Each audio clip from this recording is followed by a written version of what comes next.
Welcome back to the Artificial Fluency Podcast. I'm Taylor. Let's start with a few questions for you to think about. Do you find it easy to have conversations in English?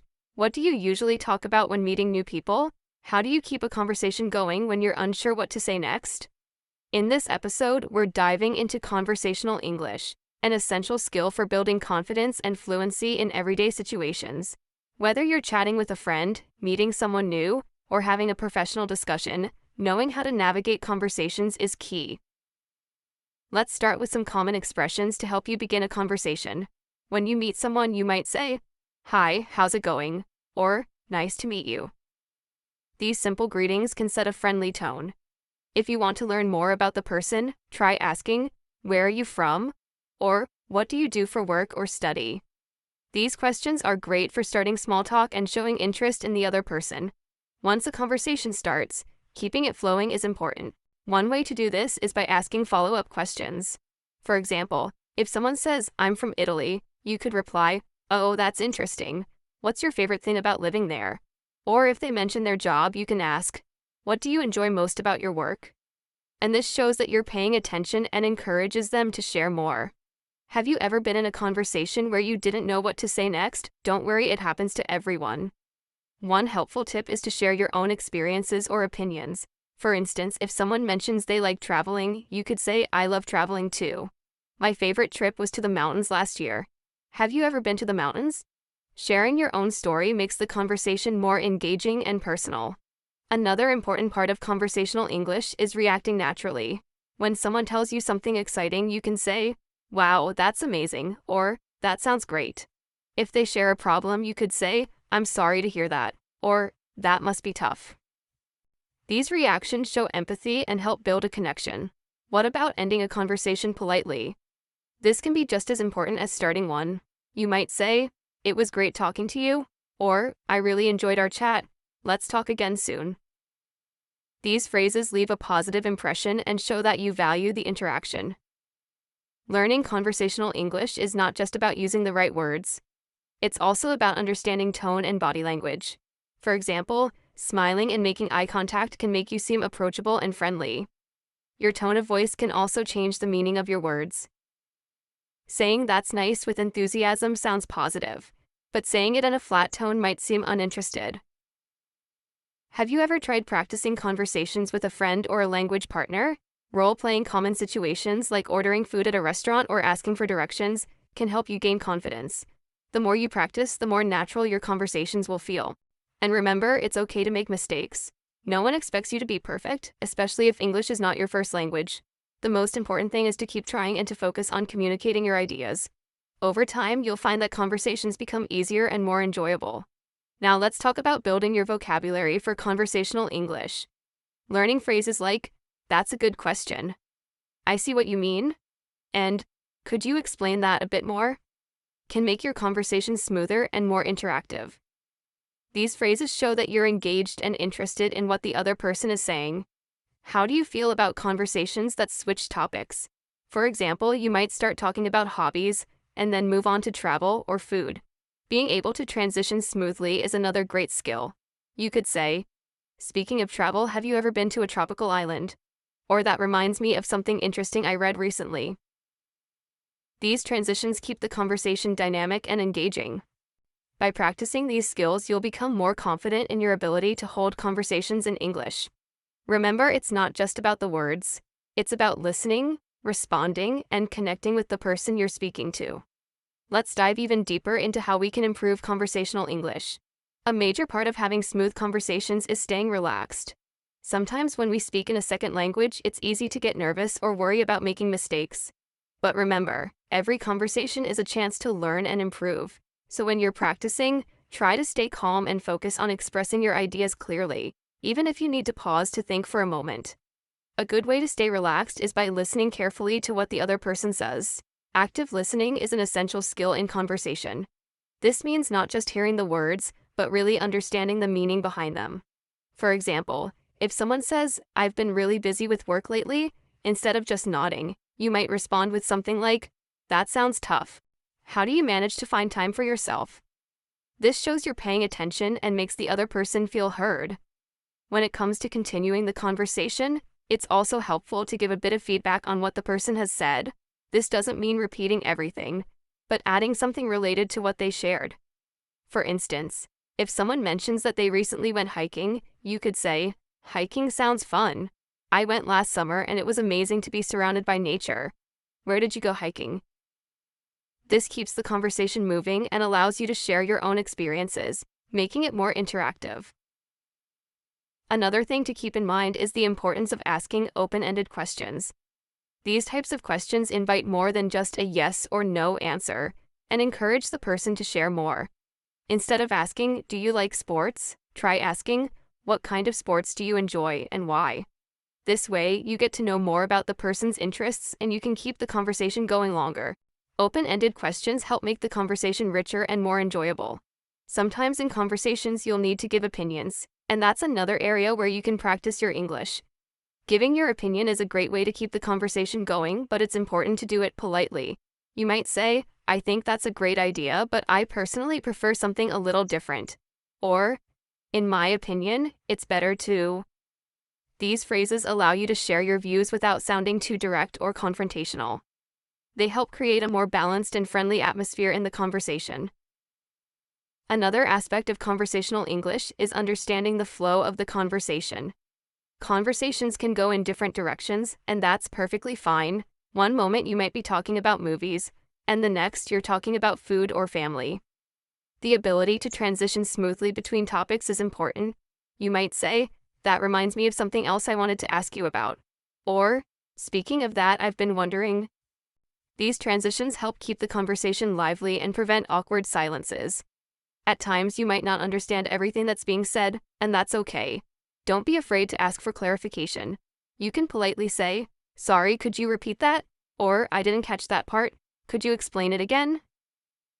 Asking for clarification is a great way to show that you're engaged and want to understand. Most people appreciate this because it shows you care about the conversation.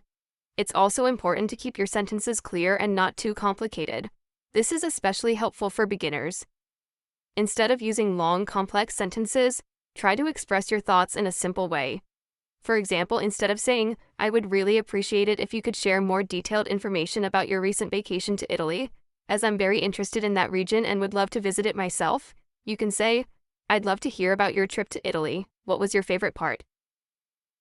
This way, you keep the conversation easy to follow and natural. Small talk is a key part of conversational English. It's light, casual conversation that doesn't dive into deep topics, but it's perfect for meeting new people or warming up before a bigger discussion. For instance, when you meet someone new, asking about their day or weekend plans is a great way to start. You could ask, "What did you do this weekend?" Or, "How's your day going so far?" These simple questions help break the ice and allow the other person to talk about themselves, which is something everyone loves to do. Building confidence in your speaking skills also means accepting that you might make mistakes. In fact, making mistakes is part of the learning process, and it's something we all experience. If you don't know a word or phrase, don't be afraid to ask for help or use simpler language.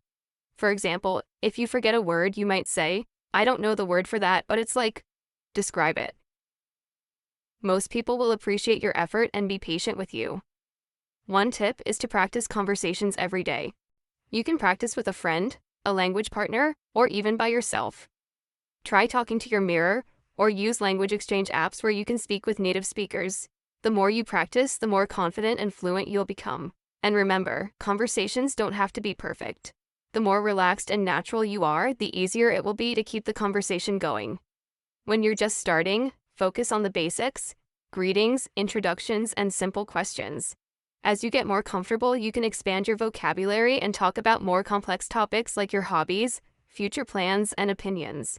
Over time, you'll be able to express yourself with more ease and confidence.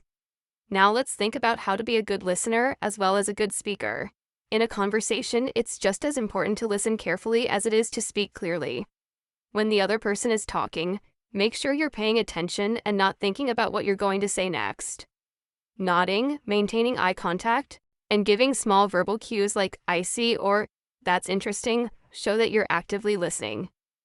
Active listening is crucial for building connections with others and making your conversations more meaningful.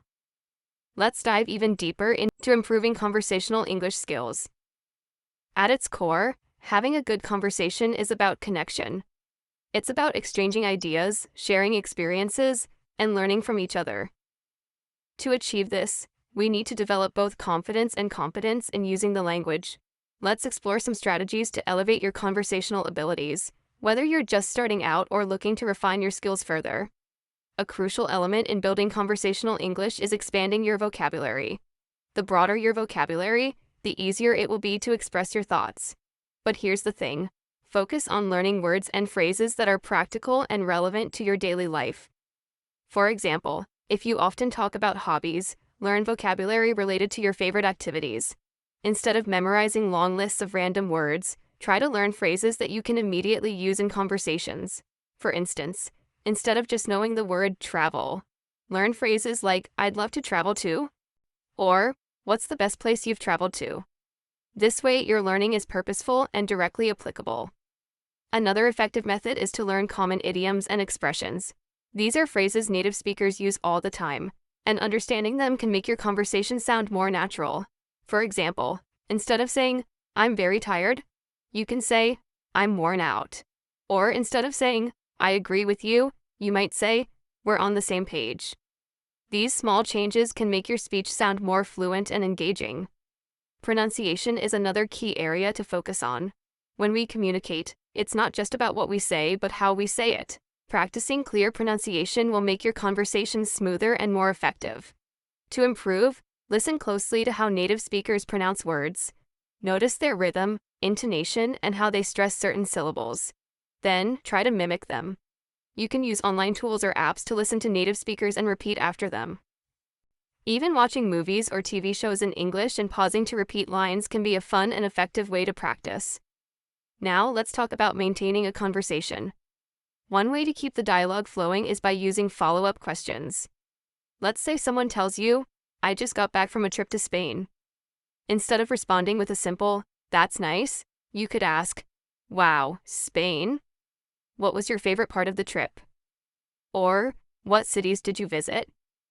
These follow-up questions show that you're interested and give the other person a chance to share more. It also takes the pressure off you because they'll be doing more of the talking. Another way to keep a conversation alive is by sharing a little about yourself.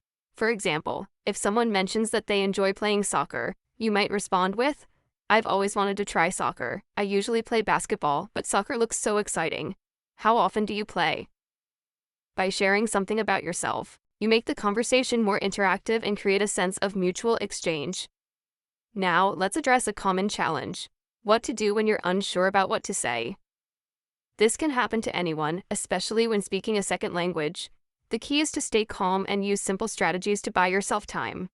You could say, "That's an interesting point. Let me think about that for a moment." Or you can rephrase what the other person said, giving yourself a moment to collect your thoughts. For example, if someone says, "I find history fascinating," you could respond with, "History is such a rich subject. What period do you enjoy studying the most?" To truly excel in conversational English, you need to practice regularly. But here's a tip: don't just practice in a structured way, like in a classroom.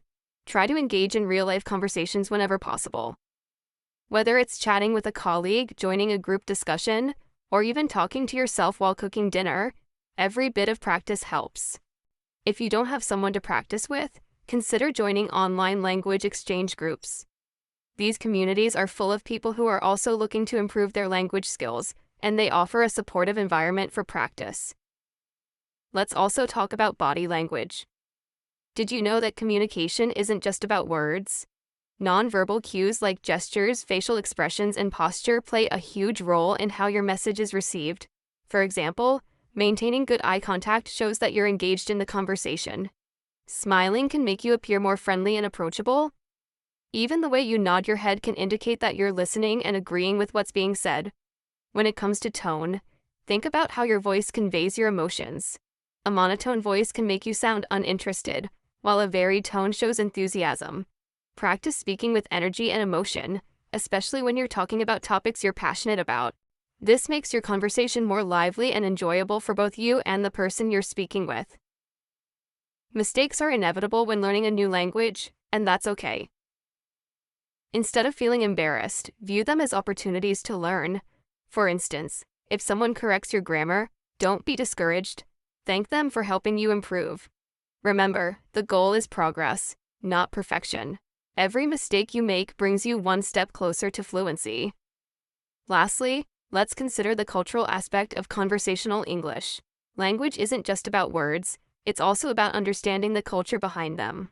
For example, in some cultures, it's common to be very direct, while in others, people tend to be more indirect to avoid confrontation.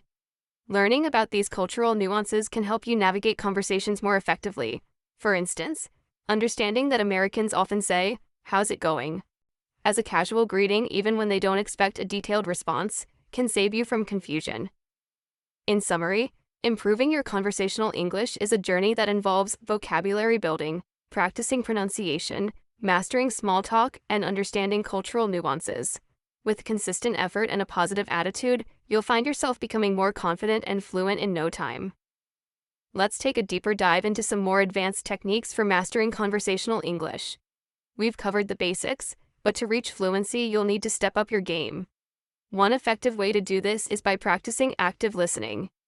Active listening means truly focusing on what the other person is saying, without planning your response while they're talking. It's about understanding the speaker's words, emotions, and intentions. This is a skill that goes beyond just hearing words. It involves thinking critically and responding thoughtfully. When you listen actively, you're able to ask better questions, provide more insightful answers, and connect with the speaker on a deeper level. Active listening is essential for any great conversation, as it shows respect and interest in the other person's point of view. To practice active listening, try repeating back what the speaker has said, but in your own words. This is called paraphrasing, and it helps confirm your understanding. For example, if someone says, "I've been feeling tired lately because of my new job," you could respond with, "It sounds like your new job is really demanding. I can see why you'd feel tired." This shows that you've been paying attention and makes the conversation more engaging. Another way to improve conversational skills is by focusing on your fluency. Fluency refers to your ability to speak smoothly and without hesitation, even when you don't know the exact word for something. To practice fluency, try speaking about a topic for a set period of time, like 2 minutes or 5 minutes without stopping. You can start by choosing simple topics, such as, "What did you do this weekend?" or "What's your favorite food?" This exercise helps you think on your feet, and it's okay if you make mistakes along the way. Fluency is about communication, not perfection. The more you practice, the more comfortable you'll become with expressing yourself quickly and clearly. One of the biggest hurdles for many learners is dealing with nerves or anxiety when speaking English. It's normal to feel a little anxious when speaking a second language, but don't let that hold you back. One way to build confidence is by practicing in a safe and supportive environment. You can start by speaking with close friends or family members who won't judge you. As you get more comfortable, try to engage in conversations with strangers or even online language exchange partners. Remember, making mistakes is a part of the learning process. Every time you speak, you're getting better, and with each conversation, your confidence will grow. It's also important to learn how to manage conversations effectively. For example, if you feel like the conversation is running out of steam, you can introduce a new topic or ask a follow-up question. Here's an example. If you're talking about movies and the conversation starts to slow down, you could ask, "What's the last movie you saw in the theater?" Or, "Do you have a favorite actor or actress?" These questions help you keep the conversation flowing, and they also show that you're genuinely interested in learning more about the other person's experiences. Another critical aspect of improving your conversational English is developing your ability to use transitions effectively. Transitions are words or phrases that help connect your ideas smoothly, making your conversations more coherent and easier for others to follow. For example, when you want to add more information, you can use phrases like "in addition," "furthermore," or "not only that." When presenting contrasting ideas, you might say, "However," "on the other hand," or "that being said." Transitions act as bridges between your sentences, helping to guide your listener through your thoughts seamlessly. Practicing these phrases in context can make your speech more polished and professional. Additionally, understanding and practicing idiomatic expressions can greatly enhance your ability to engage in natural conversations. Idioms are phrases where the meaning isn't immediately clear from the individual words, such as "break the ice," which means to start a conversation in a relaxed way, or "hit the nail on the head," meaning to describe something perfectly. Using idioms correctly can make your English sound more fluent and native-like. Start by learning a few common idioms and practicing them in sentences. For instance, if someone asks how your weekend was, you might say, "It was a blast. I got to spend time with my friends." This not only shows your understanding of casual expressions, but also makes the conversation more lively and relatable. Learning how to respond appropriately to different tones and situations is another essential skill. Conversations can be formal, like in a business meeting, or informal, like when chatting with friends. Being able to adapt your language and tone accordingly is crucial. For formal situations, use polite language and avoid slang. For example, instead of saying, "What's up?" you might say, "How are you doing today?" On the other hand, in informal settings, it's perfectly fine to use more casual language. By practicing in both formal and informal contexts, you can develop the flexibility to navigate any conversational situation with ease. Building a strong vocabulary is equally important. To express yourself clearly, you need to have a wide range of words at your disposal. One effective way to expand your vocabulary is by learning words in context rather than in isolation. For example, instead of just memorizing the word excited, learn phrases like, "I'm excited about my new job," or "She was excited to meet her favorite author." This helps you understand how the word is used in real-life situations. Additionally, try to learn synonyms and related words. For instance, along with excited, you could learn thrilled, overjoyed, and ecstatic. This will allow you to express yourself more vividly and precisely. Pronunciation is another critical area to focus on. Even if your vocabulary and grammar are excellent, unclear pronunciation can make it difficult for others to understand you. To improve your pronunciation, try practicing with tongue twisters, as they help train your mouth and tongue to produce sounds more accurately. For instance, "She sells seashells by the seashore" can help you practice the S and sh sounds. Additionally, listen to native speakers and mimic their pronunciation, intonation, and rhythm. Record yourself speaking and compare it to native speakers to identify areas for improvement. With consistent practice, you'll notice a significant improvement in your clarity and confidence. Another valuable strategy is to learn how to use questions effectively in conversations. Asking good questions shows that you're interested in the other person and keeps the dialogue going. There are different types of questions you can use. Open-ended questions like, "What do you think about the new park in our neighborhood?" encourage the other person to share their thoughts in detail. Closed-ended questions like, "Do you like coffee?" are useful when you want a simple yes or no answer. Balancing these two types of questions can help you steer the conversation in a natural and engaging way. Understanding body language and nonverbal cues is also essential for successful communication. Sometimes what you don't say speaks louder than words. For example, maintaining eye contact shows that you're paying attention, while nodding occasionally indicates agreement or understanding. Smiling can help create a positive atmosphere, making the other person feel comfortable. On the other hand, crossing your arms or avoiding eye contact might give the impression that you're not interested. Practice being aware of your own body language and observing others to better understand the unspoken elements of communication. Another way to improve is by practicing storytelling. People love hearing stories, and being able to share your own experiences in an engaging way is a great skill. When telling a story, remember to include details that bring it to life. For example, instead of saying, "I went to a park and it was nice," you could say, "Last weekend I visited this beautiful park with tall, green trees and a sparkling lake. I spent hours walking along the trails, listening to the birds and enjoying the fresh air." Adding vivid descriptions and emotions makes your story more interesting and helps the listener feel connected to your experience. If you want to take your conversational skills to the next level, consider joining a language exchange group or finding a speaking partner online. These platforms give you the chance to practice with people from different backgrounds, exposing you to various accents and conversational styles. Additionally, you'll learn about different cultures, which can make your conversations more meaningful and insightful. When practicing with a partner, focus on having natural, flowing conversations, rather than just practicing set phrases. This will prepare you for real-life situations where conversations don't always follow a predictable script. Lastly, it's important to reflect on your progress and identify areas for improvement. After each conversation, ask yourself questions like, "Did I understand the other person clearly? Was I able to express my thoughts effectively? And What could I do better next time? Taking the time to reflect will help you pinpoint your strengths and weaknesses, allowing you to focus your practice on areas that need more attention. Remember, the journey to fluency is a marathon, not a sprint. Celebrate your successes no matter how small, and keep pushing yourself to reach new heights. Another crucial step in mastering conversational English is developing your ability to actively listen during discussions. Active listening means more than just hearing words. It involves paying close attention to the speaker's tone, emotions, and nonverbal cues. When someone is sharing their thoughts, nodding occasionally or saying phrases like, "I see," "that makes sense," or "tell me more," can show that you are engaged in the conversation. Active listening not only helps you understand the message better, but also encourages the other person to feel valued and respected. This skill can be especially useful in professional settings, where showing attentiveness can create a strong impression. An essential practice for improving conversational skills is shadowing.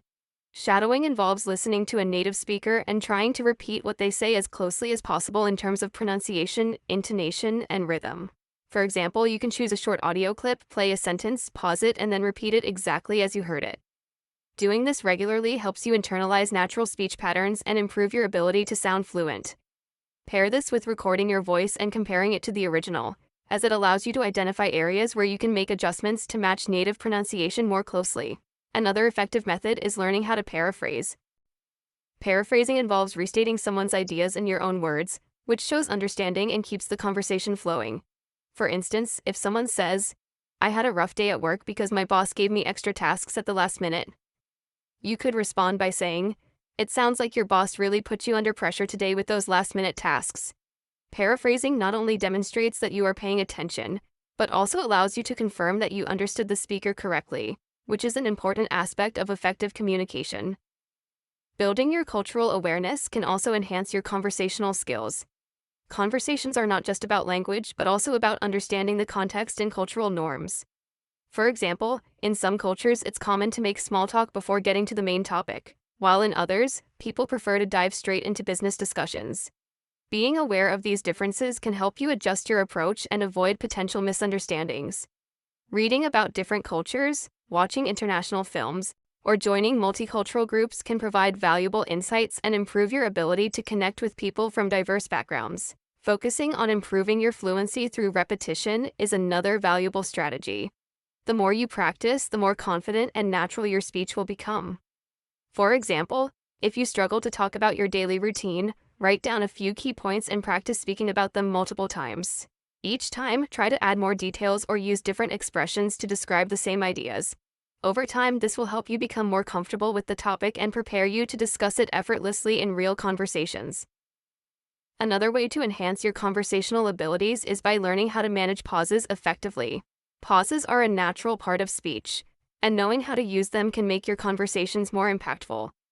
For example, pausing briefly before answering a question gives you time to think and shows that you are considering your response carefully. Similarly, pausing after making an important point allows the listener to absorb what you've said. Practice speaking slowly and deliberately, focusing on where to insert pauses to make your speech sound more thoughtful and confident. Developing your ability to express emotions through language is another key aspect of conversational English. For example, instead of simply saying, "I'm happy," you can use more descriptive phrases like, "I'm over the moon," "I'm thrilled," or "I couldn't be happier." Similarly, instead of saying, "I'm sad," you could say, "I feel down," "I'm heartbroken," or "I'm feeling blue." Using a variety of expressions not only makes your speech more interesting, but also helps you convey your feelings more accurately.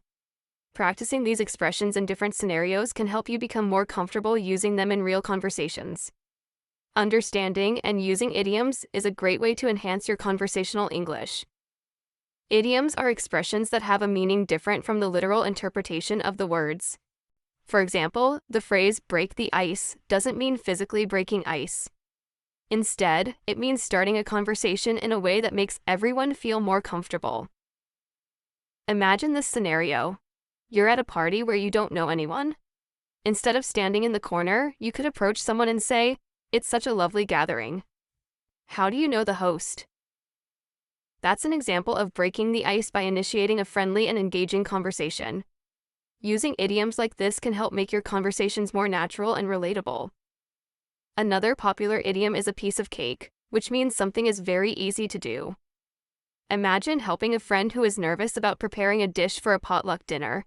You could encourage them by saying, "Don't worry, making pasta is a piece of cake. I can even share my favorite recipe with you." Incorporating idioms like this into your speech shows that you understand the cultural nuances of the language, making your communication more engaging and authentic. Storytelling is another powerful tool for mastering conversational English. Telling stories can make conversations more vivid and memorable. For example, if someone asks about your favorite travel experience, instead of simply saying, "I loved visiting Italy," you could share a story about a specific moment. You might say, "When I visited Rome, I got lost looking for the Colosseum. Instead of panicking, I asked a local for directions in my best attempt at Italian. The man not only gave me directions but also walked me halfway there, sharing stories about the city along the way. It was such a heartwarming experience and made my trip unforgettable."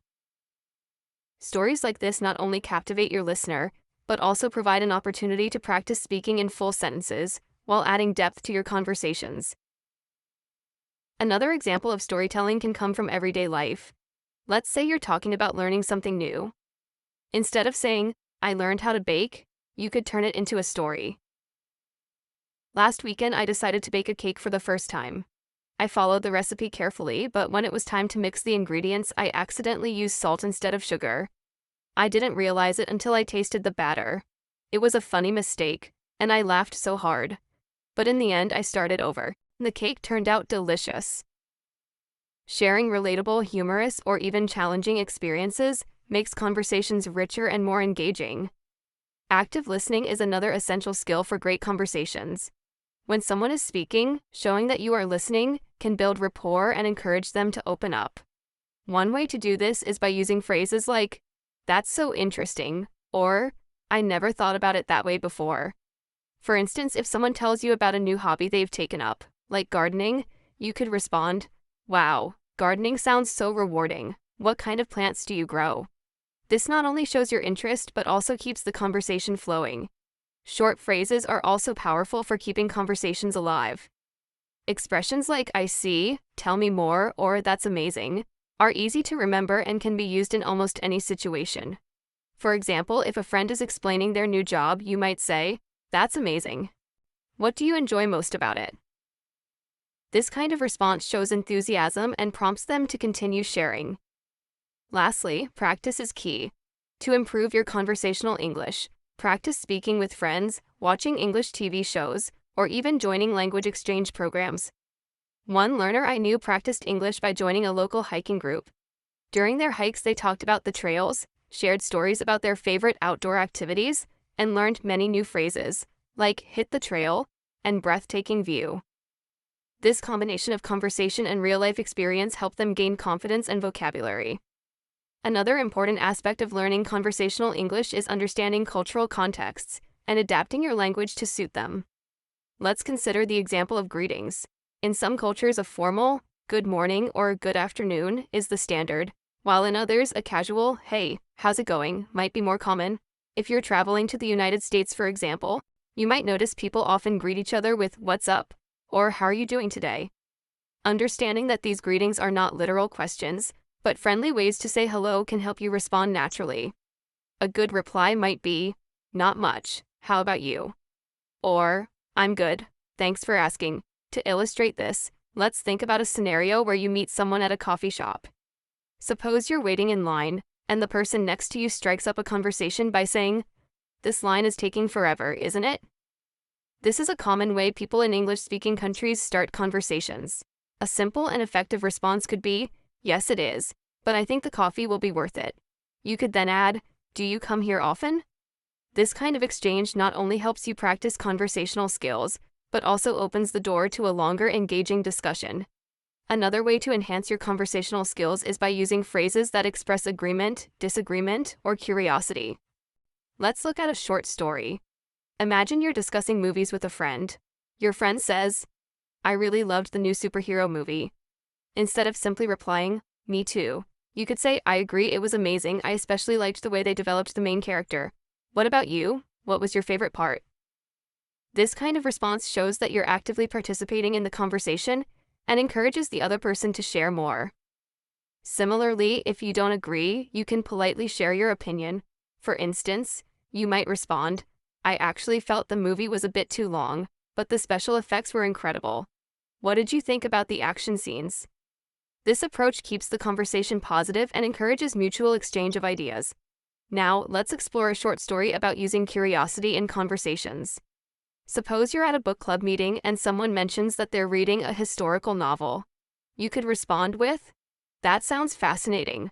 What period of history does it cover?" This question not only shows your interest but also keeps the conversation engaging.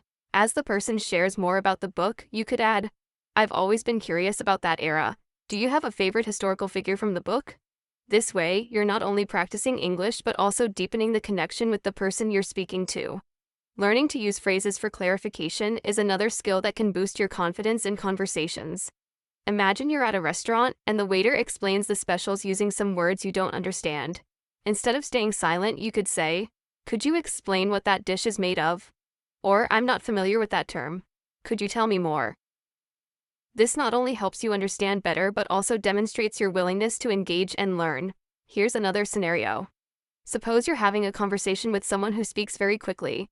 You could politely ask, "I'm sorry, could you repeat that a bit more slowly?" Or, "Could you please say that again?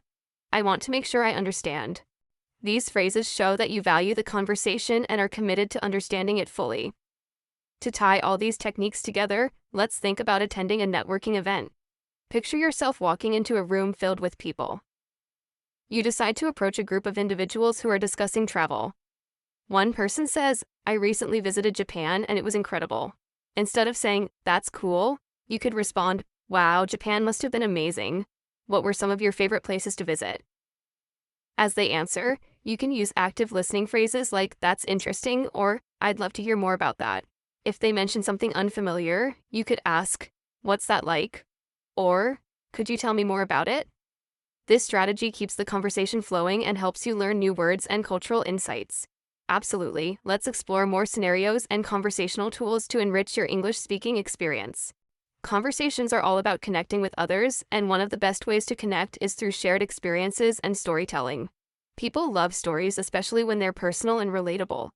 So, let's dive into how stories can be used to spark meaningful conversations and improve your English. Imagine you're at a family gathering, and someone starts talking about their favorite childhood memory. Instead of just listening, you can join in by sharing your own story. For instance, you could say, "That reminds me of the time my friends and I built a treehouse in the backyard. It wasn't very sturdy, but we felt like kings of the world sitting up there." Adding a little humor or a specific detail, like, "The treehouse leaned to one side, so we always had to sit carefully," can make your story more engaging. Now let's consider how to keep the conversation going after sharing your story. You might follow up with a question like, "Did you have a favorite spot where you and your friends used to hang out?" This encourages the other person to open up and creates a dynamic exchange rather than a one-sided conversation. It's a powerful way to practice not only speaking but also listening and responding naturally. Let's look at another example, this time at a workplace. Suppose a colleague mentions a challenge they're facing with a project. You could say, "That sounds tough. I had a similar experience last year when we were trying to meet a tight deadline. We ended up splitting the tasks into smaller pieces and it made things more manageable. Have you tried something like that?" This response not only shows empathy but also introduces a constructive suggestion based on your own experience. The key is to keep the tone collaborative and supportive. Short stories can also be used to practice expressing emotions or opinions. For instance, let's say you're at a book club discussing a novel. You might share, "One part of the book really stayed with me. The protagonist's struggle to find their identity reminded me of a time when I was trying to choose a career path. It was such a confusing period, but looking back, it taught me a lot about myself." Did anyone else feel connected to that part of the story? This kind of response invites others to share their perspectives and deepens the discussion. Using phrases to agree or build on someone's statement can also enrich conversations. Imagine you're talking about travel plans with a friend, and they say, "I've always wanted to visit Italy." You could respond, "Italy is on my list too. I've heard the food is amazing, especially the pasta and gelato." Do you have a specific city in mind, like Rome or Venice? This builds on their statement and adds energy to the conversation. Sometimes you may not have much to add to a topic, and that's okay. In such cases, asking open-ended questions can keep the conversation alive. For example, if someone is talking about their favorite hobby, you could ask, "How did you get into that? Was it something you've always loved? Or did you discover it later?" Questions like these show genuine interest and encourage detailed responses. Let's switch gears and talk about handling awkward silences in conversations. Imagine you're chatting with someone new, and the conversation starts to lag. A great way to break the silence is by introducing a light topic. You might say, "I read something interesting the other day about how people in different countries greet each other. Did you know that in Japan people bow instead of shaking hands? It's fascinating how customs can vary so much." This not only fills the silence but also invites the other person to share their thoughts or experiences. Another way to handle pauses is to use humor or make an observation. For instance, if you're at a party and notice someone looking at the food table, you could say, "That dessert table is tempting, isn't it? I'm trying to decide if I should go for the chocolate cake or the fruit tart. What do you think?" This kind of comment is lighthearted and easy for the other person to respond to. To practice conversational English further, let's think about a situation at a cafe. Suppose the barista asks you about your order. You could use this opportunity to practice describing your preferences. Instead of simply saying, "I'll have a coffee," you might say, "I'd like a medium latte with almond milk, please. Oh, and could you add a sprinkle of cinnamon on top?" Adding details not only makes your order clear but also gives you a chance to use more descriptive language. If the barista replies, "We're out of almond milk. Would you like oat milk instead?" You can practice handling unexpected changes. A polite response might be, "Sure, oat milk sounds great. Thank you for letting me know." This shows flexibility and good manners, which are key to smooth conversations. Finally, let's explore how short stories can be used in casual settings to create connections. Imagine you're at a park and notice someone playing with their dog. You could say, "Your dog looks so happy. I used to have a dog named Max, and he loved running around the park. He always carried his favorite ball everywhere. What's your dog's name?" This kind of interaction is friendly, and the story adds a personal touch that makes the conversation memorable. Let's continue our conversation and explore even more ways to enhance your English learning with engaging and relatable situations. By using short stories, asking open-ended questions, and practicing real-life scenarios, you can improve your fluency and feel more confident while speaking. Imagine you're visiting a friend's house, and they invite you to stay for dinner. Instead of just saying "thank you," you can build on the situation by saying, "I'd love to. What are you making? I'm always curious about new recipes, especially when it comes to cooking dinner for friends." This not only expresses enthusiasm but also opens the door for further conversation. Your friend may share some details about the dish, and you can add to the discussion by talking about your favorite types of food or a recipe you've recently tried. This leads to a more engaging and natural exchange, where both people can share experiences and stories. If the conversation shifts to favorite movies or TV shows, you could contribute by saying, "I recently watched a movie called The Pursuit of Happiness, and it made me think about how important it is to keep going, even when things seem difficult. It reminded me of a time when I faced a challenge in my studies and thought about quitting, but I pushed through." Have you ever had a moment when you had to keep going even when it seemed tough? This not only gives you a chance to practice sharing personal stories, but also encourages the other person to reflect on their experiences. Building on this idea, let's consider how conversational English is often about connecting through shared emotions and situations. For example, you could ask someone, "Have you ever been in a situation where you had to make a really quick decision?" I remember one time when I was in a foreign country, and I had to decide whether to catch a train or take a taxi. I didn't speak the language well and I was so nervous, but I ended up taking the train and it was a great experience. What about you? By sharing a personal story, you can make the conversation feel more authentic and comfortable. Stories also give you the opportunity to practice expressing emotions such as nervousness, excitement, or relief, which are all important aspects of conversational English. Now let's move on to a slightly different scenario, like discussing hobbies. This topic is an excellent opportunity to practice both speaking and listening. If you're talking with someone about their favorite hobby, you could respond with, "That sounds really interesting. I've always been fascinated by photography, but I'm still a beginner. I once took a picture of the sunset at the beach and it turned out to be one of my favorite photos ever. What's your favorite thing to photograph?"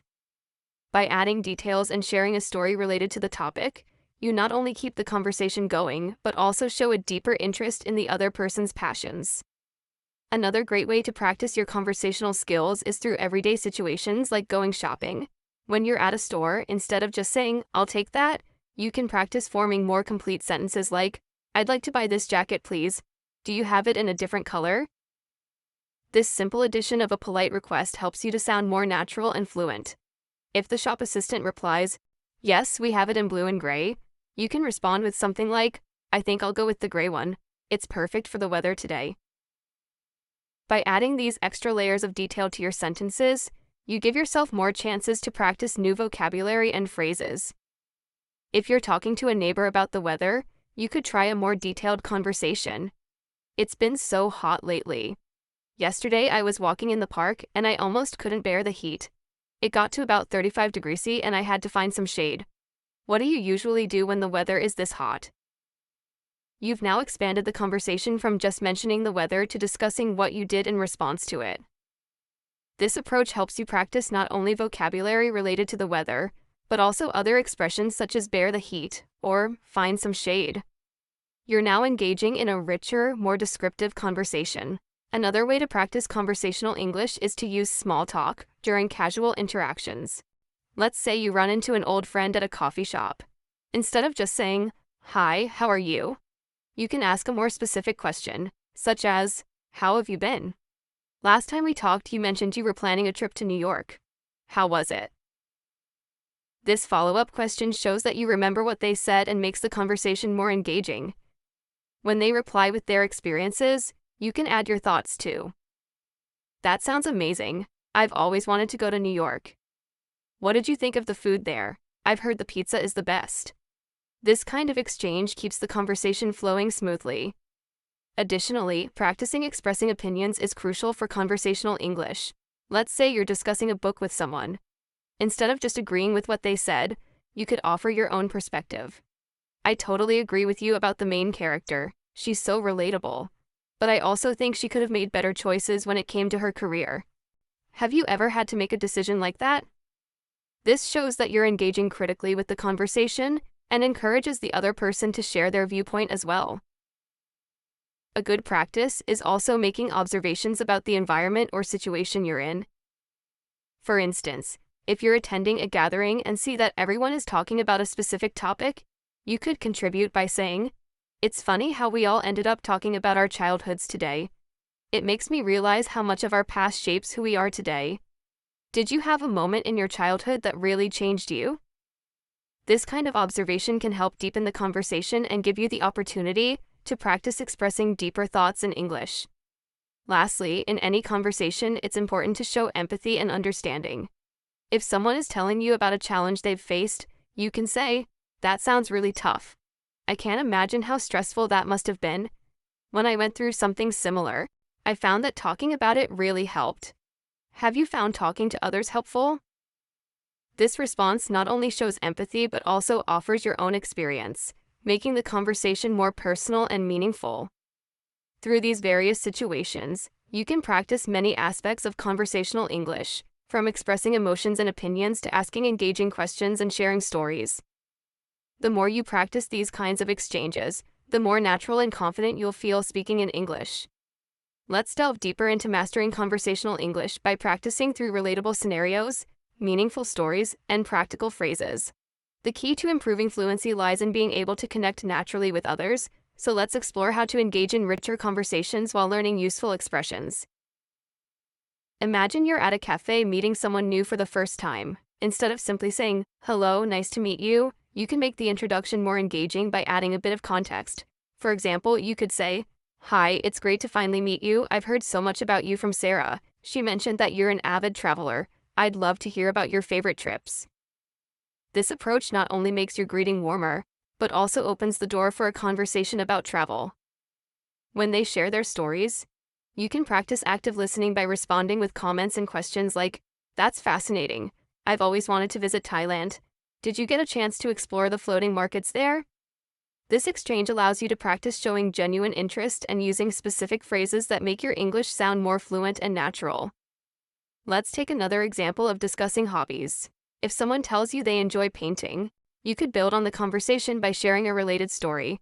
For instance, you might say, "That's amazing. My cousin is a painter too, and I've always admired how creative she is. She once painted a mural for a local library and it turned out to be a community favorite." Do you have any particular style you prefer, like abstract or landscape? By weaving in a short story, you create a more dynamic conversation that invites the other person to share their experiences as well. Now imagine you're at a networking event and someone mentions their profession. Instead of just nodding politely, try engaging by saying, "Wow, working as a graphic designer sounds so interesting. I've always been curious about how you come up with ideas for new projects. Is there a specific process you follow to stay creative?" This not only demonstrates curiosity, but also provides an opportunity to learn new vocabulary related to their field. If the conversation turns to a lighter topic like weekend plans, you can share your own experiences to keep the dialogue flowing. For example, you could say, "This weekend I'm planning to visit a local farmer's market. I've heard they have the best organic produce and homemade baked goods. Last time I went, I tried this incredible apple pie that reminded me of the ones my grandmother used to make." Do you enjoy going to markets or trying new foods? This response not only adds detail to your story, but also includes sensory language, like describing the pie, which makes your English more descriptive and engaging. When discussing a shared experience, like attending a concert, you can practice expressing emotions and preferences. You might say, "That concert was unforgettable. I loved how the band interacted with the audience, especially when they played my favorite song. It felt so personal, like they were performing just for us." Do you have a favorite live performance you've been to? This allows you to use more expressive language while encouraging the other person to contribute to the conversation. Let's move on to a scenario where you're helping someone new to your city. Instead of giving short directions, you could say something like, "If you're heading to the museum, I recommend taking the scenic route through Elm Street. It's lined with beautiful trees, and there's a small cafe halfway where you can grab a quick coffee. When I first moved here, I took that path almost every weekend, and it became my favorite way to relax." Do you enjoy discovering new places like that? This response not only provides useful information, but also shares a personal connection to the recommendation. In a classroom setting or language practice group, you could use hypothetical questions to encourage deeper conversations. For example, ask, "If you could live anywhere in the world for a year, where would it be and why?" When someone responds, you can add to the conversation by sharing your own thoughts, such as, "I think I'd choose Japan. I've always been fascinated by its culture, especially how they balance tradition with modernity. I'd love to experience the cherry blossom festivals and learn more about their way of life. What about you? What aspects of your chosen place appeal to you the most?" This type of exchange helps you practice expressing preferences and reasons clearly. Another valuable skill in conversational English is learning to handle compliments and give them in return. If someone says, "Your presentation was excellent," you could respond with, "Thank you so much. I really appreciate your feedback. I spent a lot of time practicing to make sure it was clear and engaging. Was there a part that stood out to you?" This not only shows gratitude but also keeps the conversation going. Similarly, if you want to compliment someone, try to be specific. Instead of just saying, "You did a great job," you might say, "Your speech was so inspiring. I especially liked how you shared personal stories to illustrate your points. It made the topic feel so relatable." How did you come up with those examples?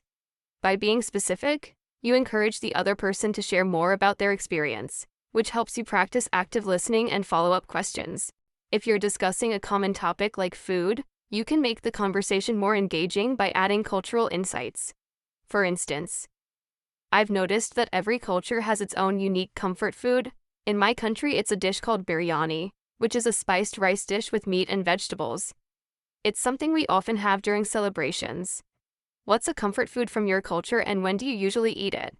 This type of question not only broadens the scope of the conversation but also introduces you to new vocabulary and cultural expressions.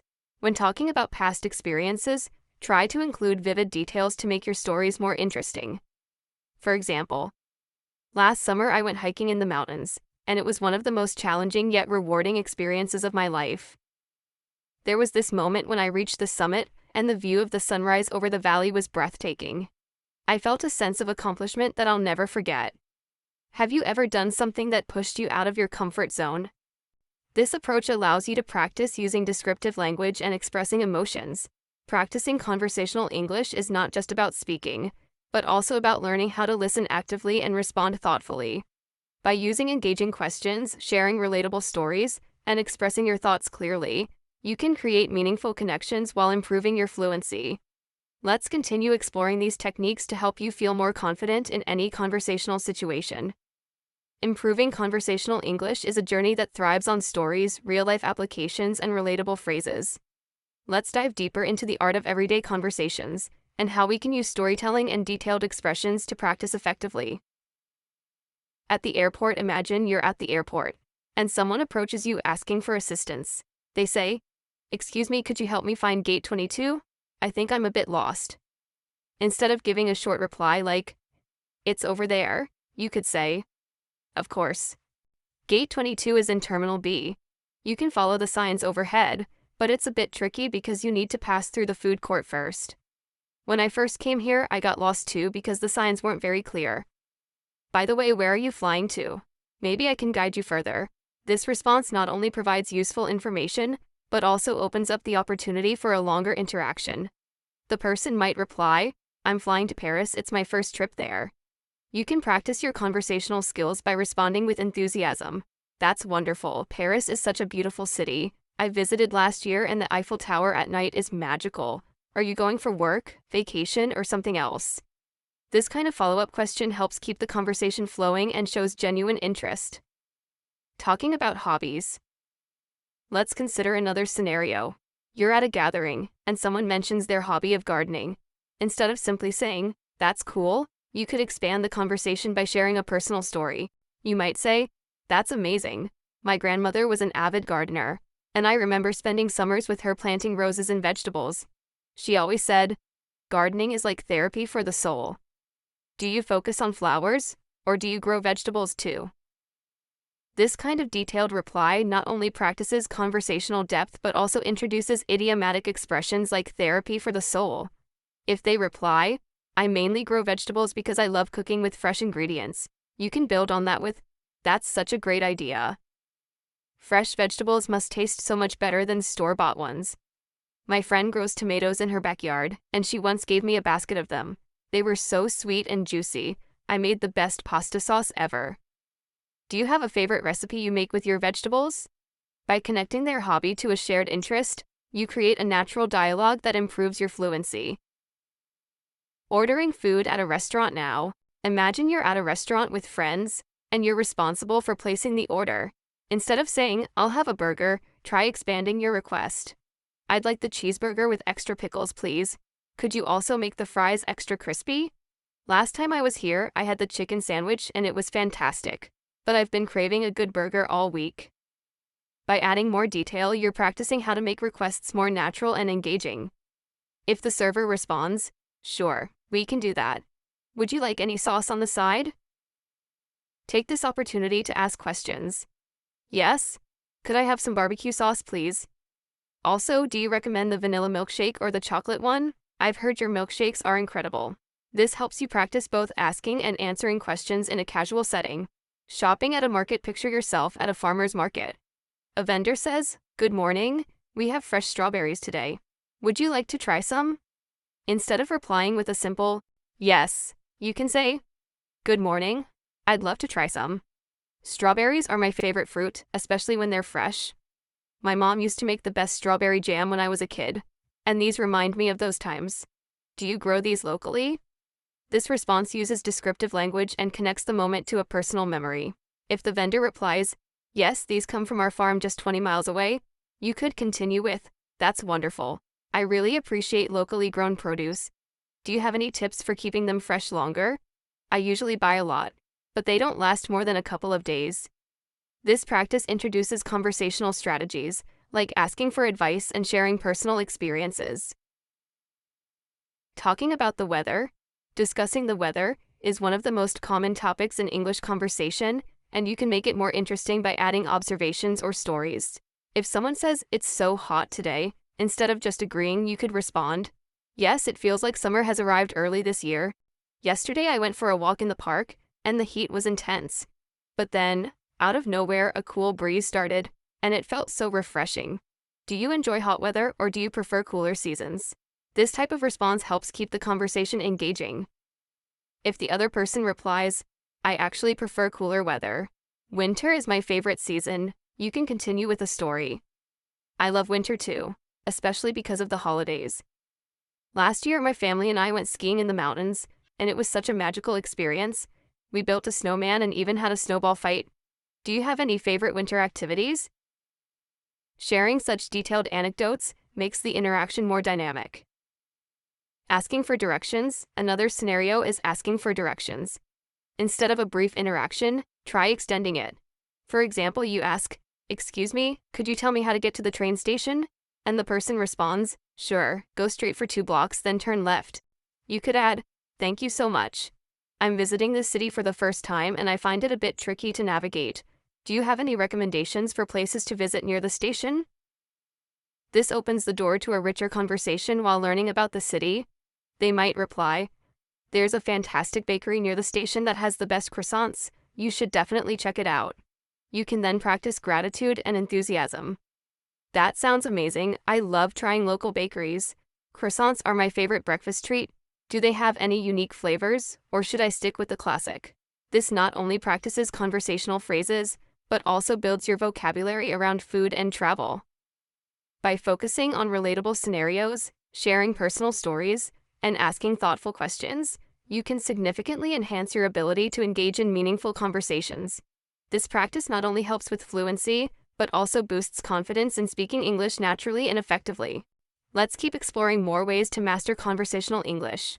To wrap up, remember that mastering conversational English takes time, patience, and consistent practice.